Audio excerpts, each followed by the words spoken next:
So in this video, we're just going to formally define the time constant that we introduced informally in the last set of slides. So hopefully you saw that if you have a source-free RC circuit, the voltage is just going to decay as an exponential function, and it's going to be first order. The fancy word for that is that it exhibits first order exponential decay dynamics.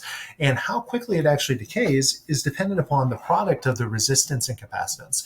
And as we mentioned, that product has units of time.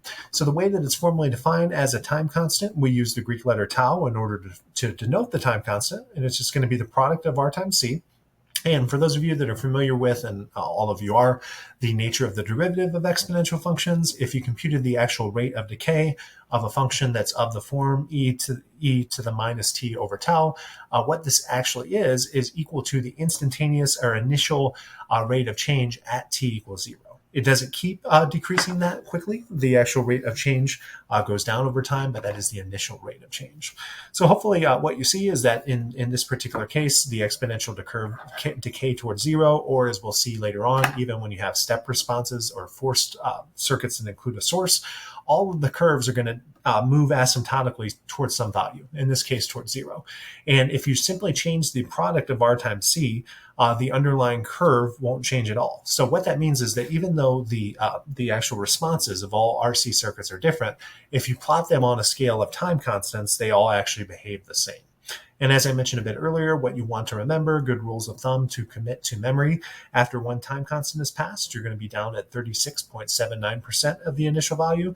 And after 5 time constants, that voltage will be less than 1% of its original value. So just a quick example problem. If you're given a value of capacitance and a value of resistance, how do you compute the time constant? We really don't even need to do this since we've done so many so far, but just be careful with your prefixes. Namely, if C is 16 millifarads, pretty big capacitor, and R is 10 ohms, pretty small actual resistor, the time constant is just going to be the product of R times C. 60 times 10 to the negative third times 10 is just going to be 600 times 10 to the negative third. That is an engineering notation because this number is between 1 and 1,000, so we can just write it as 600 milliseconds. So from this video, the main thing that you want to kind of take away are those rules of thumb to remember for actual exponential decay, namely after 5 time constants, the exponential voltage, as it's decayed exponentially, is going to be effectively 0.